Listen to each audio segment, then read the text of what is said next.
నమస్తే, welcome to Polavaram special edition. Godari పొంగితే ప్రాణభయం, గోదారి ఎండితే ఆకలి భయం. కోనసీమ జనాల ఆవేదన నుంచి, ఆకలి కేకల నుంచి పుట్టుకొచ్చింది రామపాదసాగర్ ప్రాజెక్టు ప్రతిపాదన. పిండం దశలో ఉండగానే ఈ ప్రాజెక్టుకు సమాధి కట్టేశారు మద్రాస్ రాష్ట్రంలో తమిళ పాలకులు. ప్రాజెక్టు ప్రతిపాదనల్ని వ్యూహాత్మకంగా తొక్కేశారు. అప్పటి నుంచి రకరకాల రాజకీయ పరిణామాలు, వివాదాలు, ఊహించని సమస్యలు ఈ ప్రాజెక్టుని శాశ్వతంగా సమాధి చేసేశాయి. పేరు మార్చుకుని, రూపురేఖలు మార్చుకుని, సమాధుల్ని చీల్చుకువచ్చే ప్రయత్నం చేస్తున్నా బయటపడలేకపోతోంది పోలవరం ప్రాజెక్ట్. స్వాతంత్రానికి పూర్వం వచ్చిన ఆలోచన ఇప్పటికీ అమలుకు నోచుకోకపోవటానికి కారణమేంటి? చరిత్ర లోతుల్లోకి వెళ్లి పరిశీలించింది ఎన్టీవీ బృందం.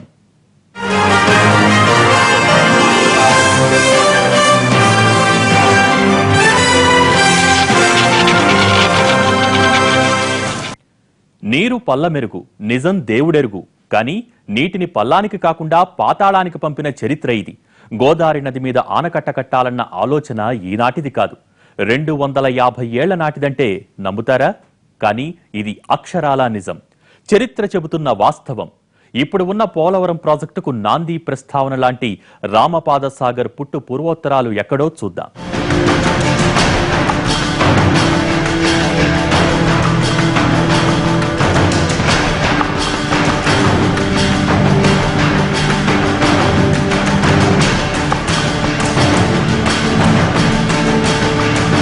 వరదల సమయంలో గోదావరిని ఆపలేం.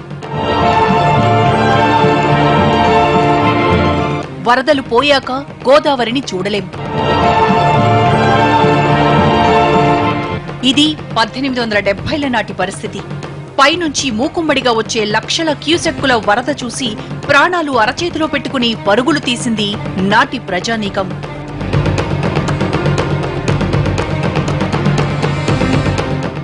దీంతో గోదావరి కంటే ముందు ఉపనదులకు అడ్డుకట్ట వేయాలని భావించారు నాటి బ్రిటిష్ పాలకులు.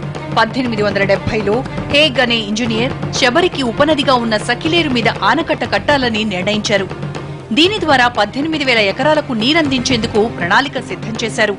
గోదావరికి వరదల్ని నియంత్రించేందుకు ఉపనదులపై ఆనకట్టలు ఎక్కడ కట్టాలన్న దానిపై 1886లో the engineering works of Godavari delta పుస్తకంలో రాశారు నాటి బ్రిటిష్ ఇంజనీర్లు. అన్ఫార్చునేట్గా గోదావరికి టెయిల్ ప్రాజెక్ట్ లేదు.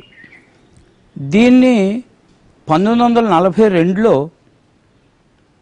మనం ఉమ్మడి మద్రాస్ రాష్ట్రంలో ఉన్నప్పుడు సర్ ఎల్వి కృష్ణయ్యర్ అని ఆయన ఫస్ట్ టైము గోదావరి మీద ఒక టెయిల్ ప్రాజెక్ట్ ఉండాలి అని ప్రపోజ్ చేయడం జరిగింది.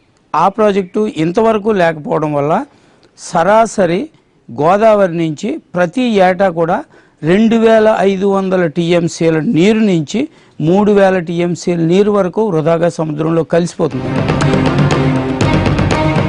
మొదట్లో రామపాదసాగర్గా పిలువబడ్డ పోలవరం ప్రాజెక్టు ఆంధ్రప్రదేశ్తో పాటు తెలంగాణ, ఒడిశా, ఛత్తీస్గఢ్లలో విస్తరించింది. కోట్ల మందికి తాగునీరు, లక్షలాది ఎకరాలకు సాగునీరు, విద్యుత్ ఉత్పత్తి ఈ ప్రాజెక్టు సొంతం. ఇంత ప్రాధాన్యం ఉన్న ఈ ప్రాజెక్టు ఒక్కరోజు ఆలస్యమైన పూడ్చలేనంత నష్టం. స్వాతంత్రానికి పూర్వం ప్రస్తుత ఆంధ్రప్రదేశ్ మద్రాస్ ప్రెసిడెన్సీ స్టేట్లో ఉంది. నాటి చీఫ్ ఇంజనీర్ దివాన్ బహదూర్ ఎల్ వెంకటకృష్ణ అయ్యర్ 1941లో గోదావరి మీద భారీ బహుళార్థ సాధక ప్రాజెక్టుకు రూపకల్పన చేశారు. ఈ ప్రాజెక్టు పూర్తయితే గోదావరి జలాలు భద్రాచలంలోని శ్రీరాముడి పాదాలు తాకుతాయనే ఆలోచనతో ప్రాజెక్టుకు రామపాదసాగర్ అని పేరు పెట్టారు. 150 అడుగుల ఎత్తుతో డ్యాం నిర్మాణం, 150 టీఎంసీల నీటి నిల్వ, 40 మెగావాట్ల విద్యుదుత్పత్తి, 2 ప్రధాన కాల్వల ద్వారా 2.5 లక్షల ఎకరాలకు నీరు. ఇది నాటి ప్రతిపాదన. ఈ ప్రాజెక్టు నిర్మాణానికి 6.5 కోట్ల రూపాయలు అవుతాయని అంచనా వేశారాయన. ఉమ్మడి మద్రాసు రాష్ట్రంలో మనం ఉన్నాం. అప్పుడు సొంటి రామ్మూర్తి పంతులు గారని ఆయన ఐసిఎస్ చీఫ్ సెక్రటరీగా ఉన్నారు. ఆయన రూపకల్పన చేసింది రామపాదసాగర్. అంటే రాముడి పాదాలు, భద్రాచలం రాముడి పాదాలకి నీళ్లు తగినట్టుగా రూపకల్పన అది. అంటే బృహత్తరమైన ప్రాజెక్ట్ అది.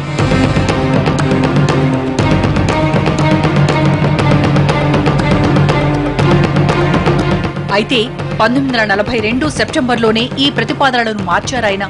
డ్యాం ఎత్తు 170 అడుగులకు పెంచితే 300 టీఎంసీలు నీరు నిల్వ చేయొచ్చని, 6 లక్షల ఎకరాలకు నీరందించొచ్చని అంచనా వేశారు. విద్యుదుత్పత్తి సామర్థ్యం 75 మెగావాట్లకు పెరుగుతుందని తేల్చారు. కృష్ణ అయ్యర్ రెండోసారి తయారు చేసిన ప్రతిపాదనల మీద మద్రాస్ ప్రభుత్వ సాగునీటి పారుదల శాఖ ప్రాథమిక విచారణ నిర్వహించింది. 2 ఏళ్ల పాటు సుదీర్ఘ చర్చోపచర్చల తర్వాత రామపాద సాగర్ రకరకాల ప్రతిపాదనలు వచ్చాయి.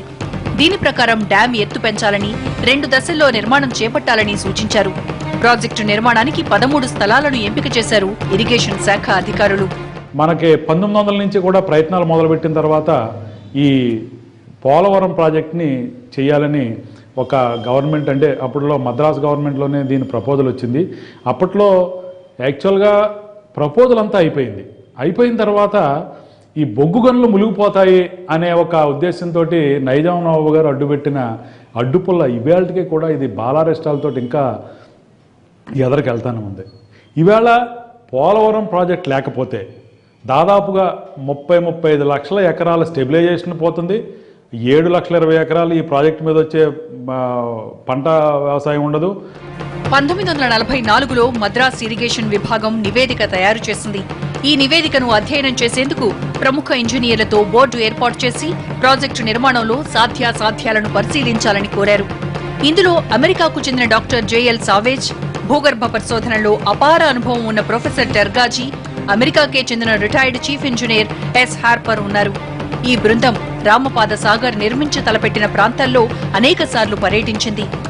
1947 ఆగస్టు 5న అప్పటి చీఫ్ ఇంజనీర్ గోవిందరాజ అయ్యంగార్ విదేశీ ఇంజనీర్ల బృందంతో చర్చించారు.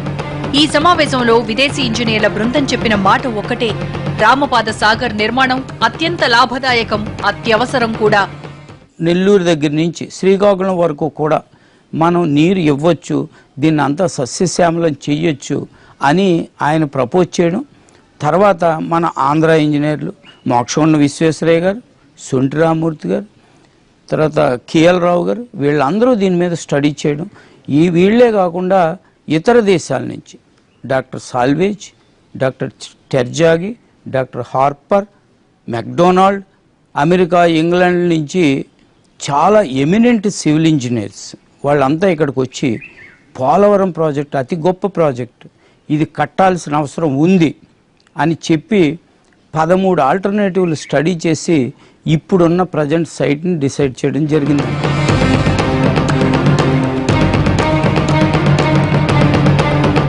విదేశీ ఇంజనీర్ల బృందంతో చర్చోపచర్చల తర్వాత ప్రభుత్వం రామపాద సాగర్ ప్రతిపాదనలను ఖరారు చేసింది. తూర్పు కనుమల్లో నది మైదానంలో ప్రవేశించే చోట డ్యాం నిర్మాణానికి అత్యంత అనుకూల ప్రదేశమని తీర్మానించింది. డ్యాం ఎత్తు 208 అడుగులకు పెంచాలనే ప్రతిపాదన చేసింది. 1947-48లో విడుదలైన ప్రభుత్వ నివేదిక ప్రకారం రామపాద సాగర్ ఎత్తు, నీటి నిల్వ, ఇతరత్ర అంశాలను నిర్ణయించారు. ప్రస్తుతం పోలవరం ప్రాజెక్టు నిర్మిస్తున్న ప్రాంతానికి 2 కిలోమీటర్ల దిగువన రామపాద సాగర్ నిర్మించాలని భావించారు. కృష్ణానదికి అయితే 2 రిజర్వాయర్లు ఉన్నాయి, శ్రీశైలము, నాగార్జున సాగర్. అలా గోదావరికి లేదు కాబట్టి సముద్రంలో కలిసిపోతుంది వచ్చే వరదంతా కూడాను. ఇప్పుడు ఆ వరదంతా కూడాను వినియోగించుకోవాలంటే కృష్ణా మాదిరి 2 రిజర్వాయర్లు కట్టుకుంటేనే కానీ వినియోగించుకోలేము. ఎంత బ్యారేజీలు పెట్టుకున్నా కానీ ఏమవుతుందంటే మనం బ్యారేజీల ద్వారా డైవర్ట్ చేసేది 20,000 క్యూసెక్లో ఆ ప్రాంతంలో ఉంటుంది. మనకి లక్షల క్యూసెక్లో వరద వస్తుంది. ఆ లక్షల క్యూసెక్లో వరద వచ్చినప్పుడు అదంతా కిందికి పోవాల్సిందే కదా. దాంట్లోంచి మనం తీసుకునేది 20,000 అంతే ఉంటుందన్నమాట. కాబట్టి రిజర్వాయర్ లేనిదే మనం వరద నీటిని వాడుకోలేమనేది ఆ సత్యం గ్రహించాలి.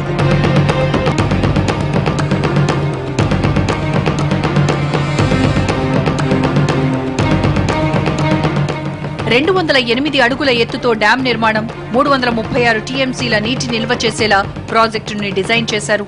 దీని ద్వారా మొత్తం 1297 టీఎంసీలు వినియోగించుకోవాలని, 27.5 లక్షల ఎకరాలకు నీరందించడం, 21 లక్షల ఎకరాల స్థిరీకరించడం లక్ష్యం. 343 కిలోమీటర్ల పొడవుండే కుడి కాల్వ ద్వారా ప్రకాశం జిల్లాలోని గుండ్లకమ్మ వరకు, 209 కిలోమీటర్ల పొడవుతో ఎడమ కాలువ ద్వారా వైజాగ్ పోర్టు వరకు నీరివ్వాలని నిర్ణయించారు.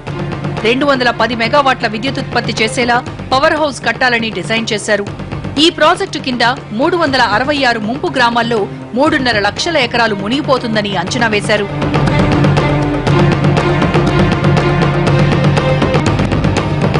రామపాదసాగర్కు ప్రభుత్వ అనుమతి రావటంతో గోదావరి జలాలు రాముడి పాదాలకు అభిషేకం చేయటమే తరువాయి అనుకుంది తెలుగు జాతి. నది పొంగితే వరద, నది ఎండితే కరువు లాంటి బతుకు చిత్రం మారిపోతుందని ఎగిరి గంతేశారు కోస్తా జిల్లాల ప్రజలు. కానీ తెలుగువారి ఆశల్ని సమాధి చేసే కుట్రను అమలు చేసింది నాటి రాజకీయం. రామపాదసాగర్ ఊపిరి తీసే కుట్ర చాపకంద నీరులా ఊపిరి పోసుకుంది. మోసం జరిగిందని తెలుసుకునే సమయానికే ఘోరం జరిగిపోయింది. రామపాదసాగర్ చరిత్ర పుటల్లో కలిసిపోయింది. తడిగుడ్డతో గొంతులు కోసిన ఆ కుట్రకు బీజం వేసింది ఎవరు?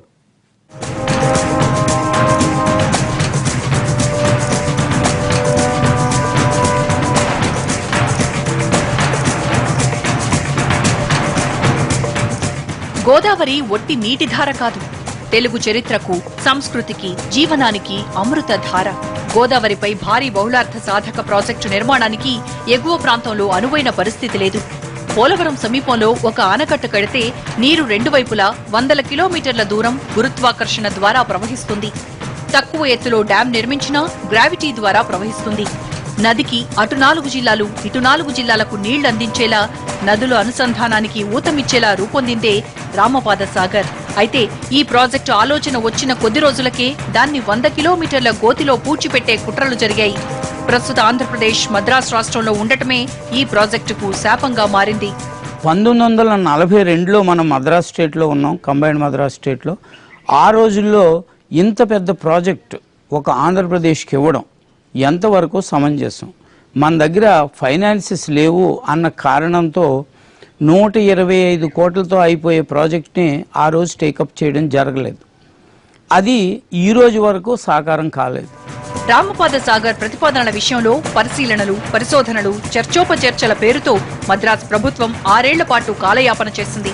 విదేశీ ఇంజనీర్ల బృందం దీనికి పచ్చజెండా ఊపిన తర్వాత ప్రాజెక్టును తొక్కేసే కుట్రలు ప్రారంభమయ్యాయి. రామపాదసాగర్ నిర్మాణం మద్రాస్ పాలకులకు ఎంతమాత్రం ఇష్టం లేదు. ఈ ప్రాజెక్టును పక్కన పెట్టేందుకు కృష్ణా, పెన్నార్ని తెరపైకి తెచ్చారు. చెన్నై నగరానికి తాగునీరు అందించడం, ఉత్తర ఆర్కాడ్ జిల్లాల్లో 20 లక్షల ఎకరాలకు నీరందించడమే కృష్ణా పెన్నార్ ప్రాజెక్టు లక్ష్యం. కర్నూలు జిల్లాలోని సిద్ధేశ్వరం వద్ద ఈ ప్రాజెక్టును నిర్మించాలని నిర్ణయించారు. ఈ ప్రాజెక్టుకు నెల్లూరు జిల్లా ప్రజల నుంచి వ్యతిరేకత రాకుండా జిల్లాకు కొంత నీటి కేటాయింపులు చేశారు. వాళ్ళు ఆంధ్ర మీద చిన్నగా చూపు కాబట్టి మద్రాసు గవర్నమెంట్, ముఖ్యంగా రాజగోపాలాచారి చీఫ్ సెక్రటరీగా ఉండగా, చీఫ్ మినిస్టర్గా ఉండగా ఆయన మనకు శాంక్షన్ చేయలేదు. ఎన్ని దఫాలుగా ఎన్ని ఉద్యమాలు జరిగినా ఎవరు పూనుకోలేదు. ఆంధ్రదేశంలో చాలా పెద్ద పెద్ద నాయకులు ఉండేవారు.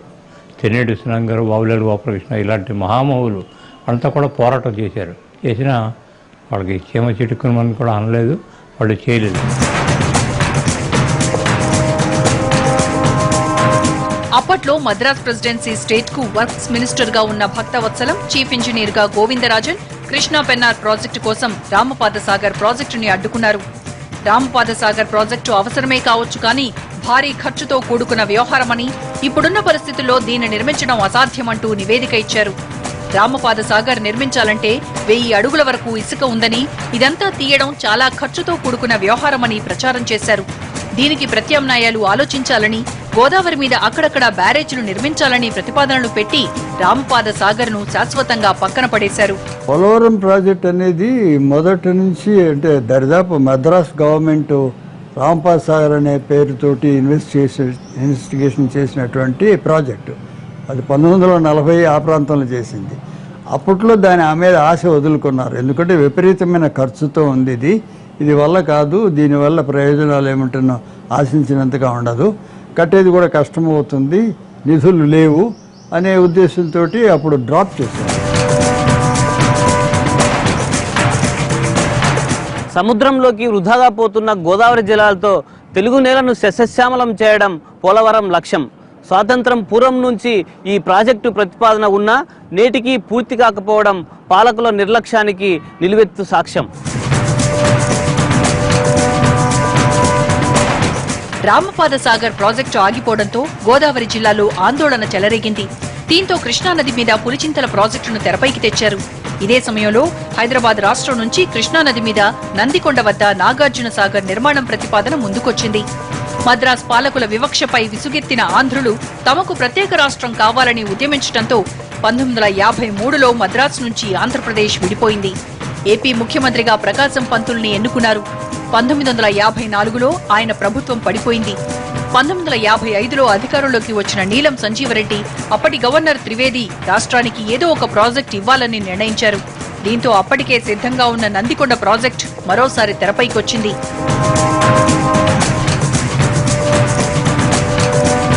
నందికొండ వద్ద నాగార్జున సాగర్ ప్రాజెక్టుకు హైదరాబాద్ స్టేట్ నుంచి కూడా సానుకూల స్పందన రావడంతో నాగార్జున సాగర్ ప్రాజెక్టు నిర్మాణం మొదలైంది. ఈ ప్రాజెక్టు నిర్మాణానికి నెహ్రూ శంకుస్థాపన చేసిన 60% నిధులు ఆంధ్రప్రదేశ్ రాష్ట్రమే భరించింది. కేంద్రం నుంచి వచ్చిన నిధులు 40%. నాగార్జున సాగర్ ప్రాజెక్టు నిర్మాణం జరిగినంత కాలం రాష్ట్ర ప్రజల దృష్టంతా ఈ ప్రాజెక్టు మీదే ఉంది. వైజాగ్లో స్టీల్ ప్లాంటుకు 5 టీఎంసీలు నీరు అవసరం కావడంతో మరోసారి పోలవరం దగ్గర రిజర్వాయర్ వ్యవహారం తెరపైకొచ్చింది. సీలేరు నుంచి స్టీల్ ప్లాంట్కు నీరందించడంతో రామపాద సాగర్ను పట్టించుకునే దిక్కు లేకుండా పోయింది. ఇది ఒక మల్టీపర్పస్ ప్రాజెక్ట్, బహుళార్థ సాధకమైనటువంటి ప్రాజెక్టు. ఆంధ్రప్రదేశ్ సంబంధించిన వరకు ఇది చిరకాల వాంఛ. ఇది ఒక స్వప్నం లాంటిది. ఎప్పుడో కొన్ని దశాబ్దాల కిందట రామపాద సాగర్కి ప్రత్యామ్నాయంగా వెస్ట్ గోదావరి జిల్లాలో ఉన్నటువంటి పోలవరం గ్రామం దగ్గర ఈ ప్రాజెక్టు స్థలం నిర్ణయించబడింది. ఈ నాలుగు ఇన్వెస్టిగేషన్ జరుగుతున్నాయి. మద్రాస్ ప్రెసిడెన్సీ స్టేట్లో తెలుగు జాతిపై వివక్ష, రాష్ట్రం కోసం ఉద్యమాలు, కొత్త రాష్ట్రం ఏర్పడిన తర్వాత రాజకీయాలు, నిధుల కొరత, కేంద్రం నిర్లక్ష్యం ఇలాంటి అనేక అంశాలు రామపాద సాగర్ను ప్రతిపాదనల స్థాయిలోనే సమాధి చేశాయి. దేశంలో అనేక భారీ బహుళార్థ సాధక ప్రాజెక్టులకు ఏమాత్రం తీసిపోని ఈ రిజర్వాయర్ నిర్మాణం అప్పట్లో అలా ఆగిపోయింది. తర్వాత 30 ఏళ్లకు పోలవరం ప్రాజెక్టు రూపంలో మరోసారి తెరపైకొచ్చింది. ఈసారైనా ప్రాజెక్టు నిర్మాణం పూర్తవుతుందా లేదా అని ఎదురు చూస్తోంది తెలుగు జాతి. కుక్కను చంపాలంటే దాని మీద పిచ్చిది అనే ముద్ర వెయ్యాలి. రామపాద సాగర్ మీద ఇలాంటి ముద్రే వేశారు తమిళ పాలకులు. తెలుగువారి విస్తృత ప్రయోజనాలను దృష్టిలో ఉంచుకుని తయారైన డిజైన్ భారీ వ్యయం, అమల్లో అసాధ్యమంటూ అడుక్కంటా తొక్కేశారు. కర్ణుడి చావుకు 1000 కారణాలు అన్నట్టు తమిళ పాలకుల కుట్రలతో పాటు పొరుగు రాష్ట్రాల అభ్యంతరాలు, గోదావరి ట్రిబ్యునల్ కాలయాపన ఇలా అనేక అంశాలు పోలవరాన్ని ఏళ్ల తరబడి పెండింగ్లో పెట్టేశాయి.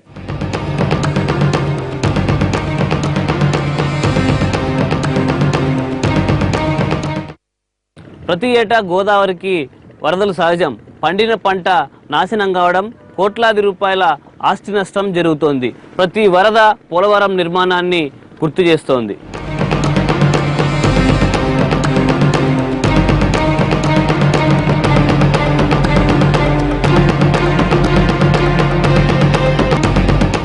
(1953, 59లో వచ్చిన వరదలు కోస్తా ప్రాంతాన్ని కోలుకోలేని విధంగా దెబ్బకొట్టాయి.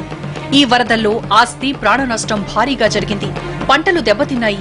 దీంతో మరోసారి రామపాద సాగర్ తెరపైకొచ్చింది. గోదావరి జిల్లాల్లో వరదలు తగ్గించాలన్నా, డెల్టా స్థిరీకరించాలన్నా ఈ ప్రాజెక్టు అవసరమని గుర్తించారు. దీంతో మరోసారి పోలవరం సమీపంలో ప్రాజెక్టు కోసం గోదావరి జిల్లాల్లో ఉద్యమాలు ప్రారంభమయ్యాయి. దీంతో గోదావరి జలాల మీద పంచాయతీ మొదలైంది.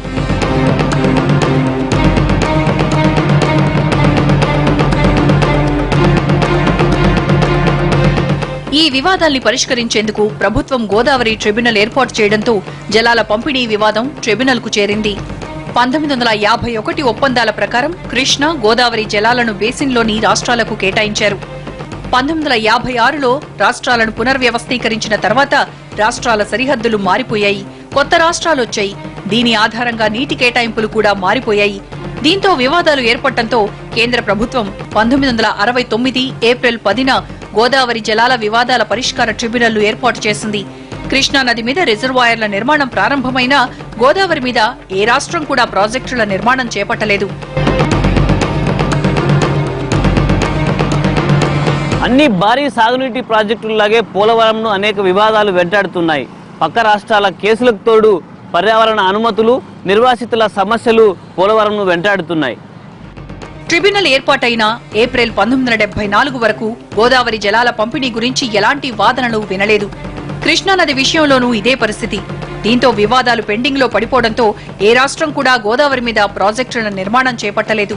ఈ పరిస్థితి మార్చడానికి 1975 జూలై 19న కేంద్ర వ్యవసాయ శాఖ ముఖ్యమంత్రులతో సమావేశం ఏర్పాటు చేసింది. ఈ సమావేశంలోనే జలాల పంపిణీకి అంగీకరించిన తర్వాత ట్రిబ్యునల్ కు నివేదిక ఇచ్చారు. ట్రిబ్యునల్ లెక్కల ప్రకారం గోదావరిలో మొత్తం నికర జలాలు 3,215 టీఎంసీలు. వీటిలో మహారాష్ట్రకు 844 టీఎంసీలు, మధ్యప్రదేశ్, ఛత్తీస్గఢ్ కు 594 టీఎంసీలు, ఒరిస్సాకు 279, ఆంధ్రప్రదేశ్ కు 1480 టీఎంసీలు కేటాయించింది.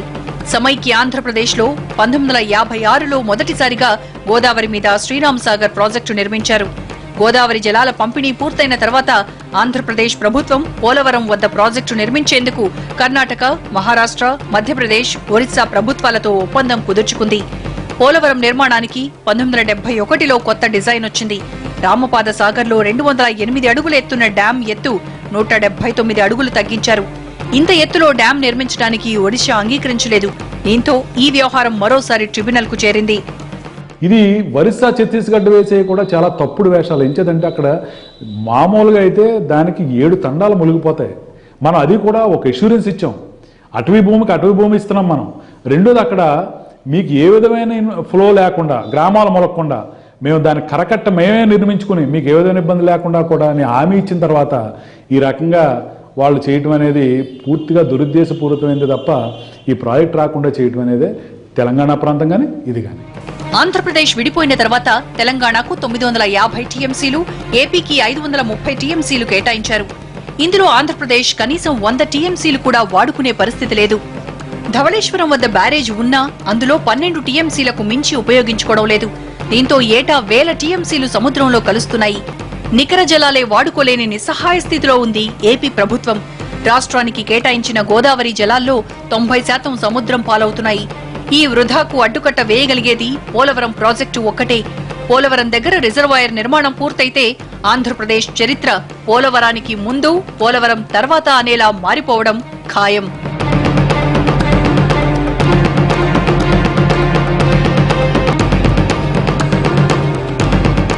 ఇది పోలవరంపై స్పెషల్ ఎడిషన్. గణపతి మస్తాన్తో కలిసి సోమగోపాల్ ఫ్రమ్ పోలవరం. ఇది 70 ఏళ్ల క్రితం మొదలైన కథ. పోలవరం వ్యధ. రామపాదసాగర్ పోలవరం ప్రాజెక్టుగా ఎలా మారింది? మధ్యలో ఇందిరాసాగర్ ఎందుకైంది? పోలవరం కట్టకపోవటం వల్ల రాష్ట్రం ఎంత నష్టపోయింది? ఇలాంటి అంశాలతో తర్వాతి స్పెషల్ ఎడిషన్లో మళ్ళీ కలుద్దాం. నమస్తే.